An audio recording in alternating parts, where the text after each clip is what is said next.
Welcome to the Serendipitous Deck series. I'm Megan, and today the card that has come forward from the Serendipitous Deck, which, if you don't know already, is a deck of cards that formed of their own volition by coming to me one after another individually over like a space of years, as I walked down different like actual pathways and the pathway of life, but as you can tell, found these kinds of cards on the ground. And so now I am divining each individual one as they call out to be listened to, knowing that it will hold a message for the collective that tunes in for this, and setting the intention too that it finds who it is that is supposed to, and subscribe to continue, seeing more of these pop up. And as always, at the end, I would love to hear if anything resonated with you or whatever it is you have to share. But on we go. What jumped out today, which I was kind of like, oh, but I just did something about the Ten of Cups energy. I think I uploaded it on YouTube. Sometimes I put things on TikTok as well. Or instead is the Ten of Hearts.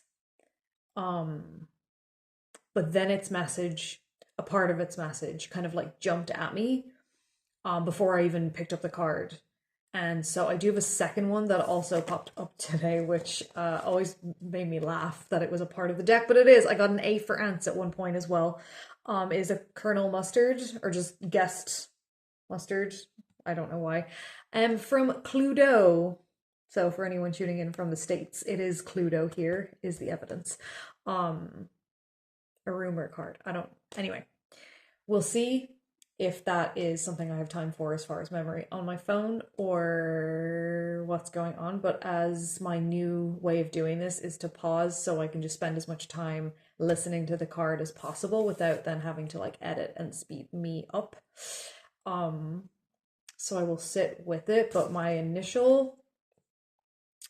I'll say the message now that it is the initial message. The initial message I brought in a visual aid for because these usually don't have a lot to do, sometimes they do, with the number or the suit that they are. They have their own individual energy. But this has a sticker for the Vagina Monologues, the Freemasons Hall, March. I must have found this in America. Friday, March 10th, 1830, bar 1930 show. Oh, but then I don't know. I just don't know anything called the Freemasons Hall here, but who knows. So yeah, that specifically isn't necessarily, it's more that what it brought me to realizing is this is going to symbolize choices. Most specifically, a choice you have already made in the past. And whether or not you sit in regret about it, there's something about this moment in which you would be right where you are right now, regardless of if you took that other choice that you didn't take, or if you took the one that you did. I'm not gonna say that, but anyway, it was 333 when I said that. Which adds to 9, which is like its own beautiful version of an 8. I don't know if anyone knows the magic of the number 9, but I loved it in school because when you did the times tables of it, all of its multiples added up to number 9 again: 27, 54, 45, 63, 108, like 18. Oh, they're even mirrors of each other as well, so it's like really easy to memorize. And it's a very individual number, but it's a beautiful thing right after the number 8 and before the number 10, where like no matter where you go at that point, you're coming back to yourself. You're coming back to the beginning, 10 to 1. You're coming back to, something because of an 8. Like it is all cyclical, and it's like encouraging that energy, which is just so beautiful because it's exactly the essence of life. And so this being a 10 as well. Anyway, this is the 10 of Cups from what is this deck called? I think it's called This May Hurt. This Might Hurt. Yeah, This Might Hurt by Isabella Rotman. These are most likely all going to be a little bit mirror flipped. But anyway, it's a beautiful deck. The back of them has this kind of like Aurora Boros. I can't remember the name of the snake that's eating its own tail. Anyway, This Ten of Cups came up recently and it hit me in a different way to a normal Ten of Cups reading because the artwork matters when you're looking at a tarot. So, so this is a different camera quality. I'm using a different camera now. So, this is you, okay? This is the thing that you chose, getting your entire focus. It is the abundance that you are sitting in. Um, because of that choice, it's also the abundance that is there regardless of what choice you made. And these are all of the other options that are simultaneously left behind. And also, because of quantum physics, like, are other options that you did take at a different time. And this here, maybe it's even two versions of you, but this is the timelines merging. This is where it is that you would have been no matter what choices you made. This camera is like a lot closer when you sit here. Sorry for the chair sound. And so the vagina monologues being something that I was cast in and then couldn't do because at the same time I got a job and I really, really wanted that job. And that led me in amazing directions of life, and to meet amazing people, and like very, very much the right decision. And also, I have always wished I could have been in the vagina monologues because I had a really, really intense part to play in that. Um, and I mean, things came back around a lot. Like someone that I was actually going to be reading that part against, like back to back, we were doing a story where it kind of went back and forth between two people. I ended up seeing them at protests years later, like literally 3 years later, or was it just months later? Yeah, months later. Down the line in 2020, because a lot of this happened inside of that year, and like paths still kind of crossed over and aligned and stuff like that. Anyway, but I'm feeling like a very strong merging of moments, like we're always where we're supposed to be. But right now there is a merging of timelines in that, yeah, we'll see where it goes after that vibe. Okay, that took me in a place I did not think that it was going to go. So I'm really excited to just, I'll read out everything that this channel message is. And in case the timing cuts out, because I have run out of memory on both of my phones, I leave you with love. And okay, so first I got this feeling of like water rushing into something in like a pooling lake area. So pooling lake water that comes in fast, but then like slows down, and then it's in this place of like circling. So it looked like this, like it's big here where it comes in, it's like rushing water, and then has to spend time in this area where it like circles a bunch and slows the fuck down, and then it goes back out, but in this like smaller, more direct, specific, downhill like creek river, but smaller. But my perspective was specifically like it's coming in from the left and then going at the right. um yeah, so circles here, pungent. Oh yeah, the air was like really, oh, fresh as fuck. Like I would love it because there's like loads of moss feelings and stuff like that, like a really fucking lush forest. Smaller river form moving. Okay, so then I got this like I like the feeling of being in the water. That's where it's taking me. And I noticed that these swirls are safe. They're not fast. They're not the ones that, you know, keep you stuck somewhere or pull you down or anything. The water was like dense, sweet tasting almost. Okay. So then it brought me to this feeling of rocking bathwater back and forth. And then when you like you're moving in the flow with it, but then you move in the opposite direction to it for like the satisfaction of the pull, the resistance, the breakthrough energy. And then what came to mind as images were pendulum, clock, timing, um, rhythm, finding your own rhythm, and your feeling you being strong in that, but then aware of the collective rhythm means that yours is like disrupting, yours disrupts, wakes up those. This is like, they're not full sentences, so but because of time I'm just going to read what's here. So yeah, uh your existence right now, you listening to this, or like a collective energy, however it's landing and it makes the most sense. But this is like something we're moving through collectively and as individuals, right? Because it's like that's the way that this occurs at the universe through individual existences, but like as a collective consciousness. It's like there's been a flow that everyone's been in for a long time, and more people are like moving against that flow that has been set in pace like by this kind of pendulum clock. And maybe like an old grandfather clock is also coming to mind. Watch Whisper of the Heart, by the way. And then timing matters, and timing being the right time for it to happen, and also just like the, you know, the rhythmic. So this isn't like you're not going off beat or like on some weird thing. Like you have your own rhythm, but you moving in your own rhythm and knowing that it is right because you feel it inside of you rather than going by what else someone else has said to do means that it disrupts the collective rhythm. And that is waking up those who are stuck in the flow um, of before.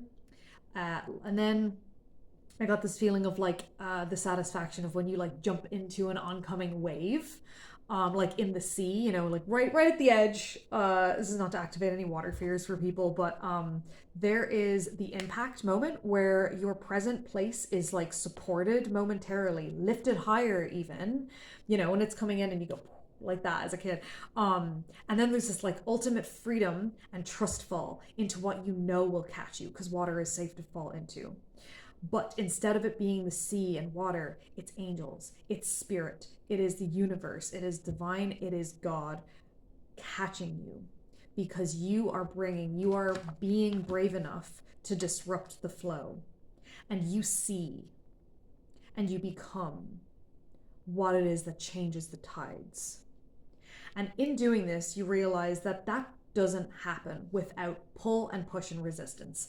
The tides are not changing literally and figuratively just because they're changing. It's happening because it is like purposefully being energetically moved in that way, right? So it's an empowering thought, but it also is not being done by force either, right?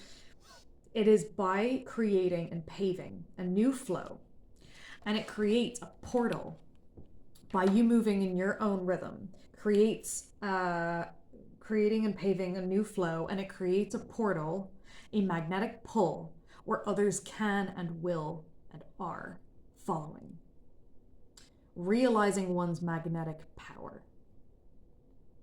So now there's a bit of a practice that came out of this, which visual aid would be the moment that Neo like realizes he's the one. I think it's at the end of the first Matrix film, and like I have 100% understand the feeling that he like I would encourage it.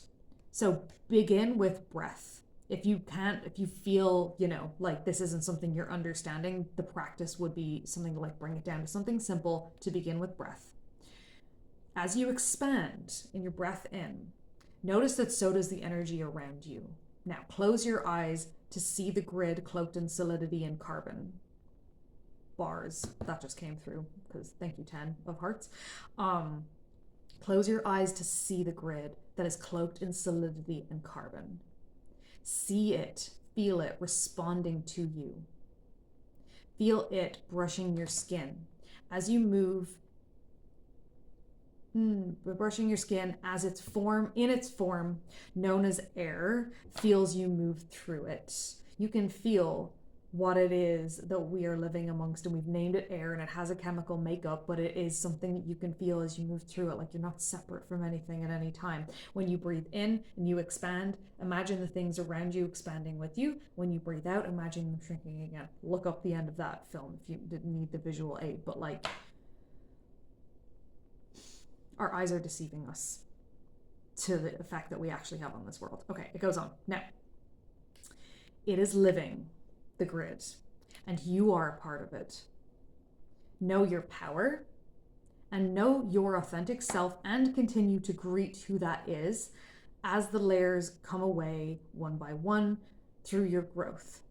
Because there isn't a destination, but the circle changes every single time, and it's coming back to like cyclical energy, and like also I guess actual circles around the sun and etc. The circle changes every trip around, 1% every day. There's like a journal, think it's a Japanese journal that like has this principle of like 1% every day is a manageable amount of change. Change is change no matter what, no matter how small. The moon is your equal. Even if it feels like your message or your tryings are futile, or as futile as writing in sand and then seeing the waves come in and take it away over and over again, but you keep writing in sand, it keeps taking it away. The sand still gets to feel that message being written into it. The sea still is swallowing that message. Even if your efforts aren't bringing an obvious effect to your eyes, does not mean that they are not working and that they're not being felt.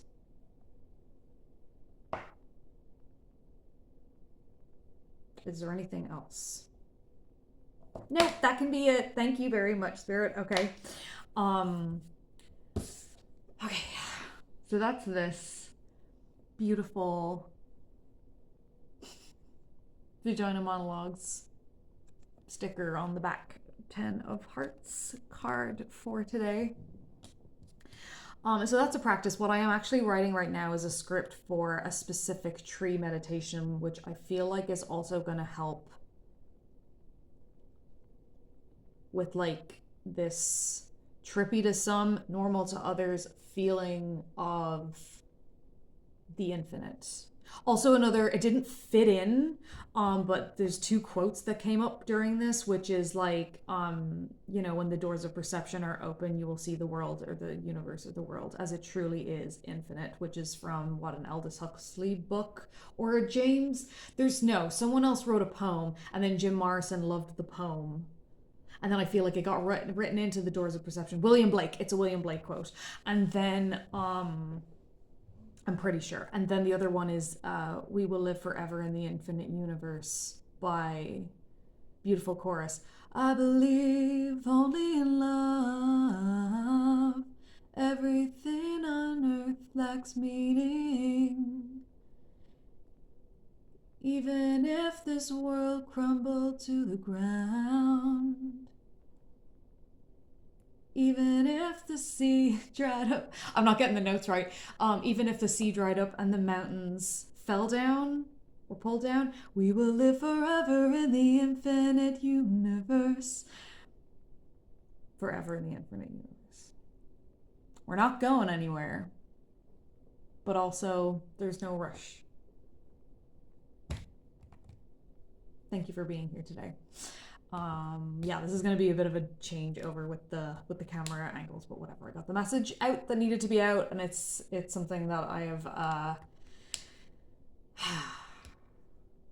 been shying away from again a little bit. But fucking hell, does it make me feel fulfilled to actually like practice this. So thank you for witnessing it and receiving it, and yeah, subscribe and like and, you know, give attention to the videos so I can continue doing this and know that it is reaching those that it's supposed to reach. Thank you for everyone who has subscribed. It makes me ridiculously happy. And also comments and likes. I mean, it just like, it makes me ridiculously excited and happy that this kind of stuff is being received by people. But not even only that, it's like this stuff that I know and practice and have had to like come around so many corners in life to just believe and understand inside of myself, even though I know it's true because I see it reflected in other things. To say it out loud, to sit and speak about it is like sometimes scary, and also at this point it's like I kind of take it for granted that it's even something I speak about. My teenage self would literally never ever in a million years would have been able to say understand this stuff, sure, because that's where I was on my journey and all. But yeah, let's also realize, because I know probably a lot of people that come across this are like possibly my age. I'm like 34 and it's like in this body. There are people activating and awakening a lot earlier in their life than a lot of us in the millennial era or whatever the fuck it's called. And I think that we all need each other to be as authentic, to be as open about this stuff, because my God, like I can't imagine having this amount of understanding about stuff and then still living in this world without the wisdom that I also have because I've been here for a certain amount of years. And I know that it all works out exactly the way it's supposed to for each person's journey. But yeah, there are people coming up after you. This is not something that's a fleeting moment in time. I mean, all present moments are fleeting moments, but like this is, we're creating a new reality. You are welcome in it, and your authentic spiritual understanding is absolutely as necessary as anyone else's. So yeah, okay, know that, and it's gonna run out of memory now. So bye.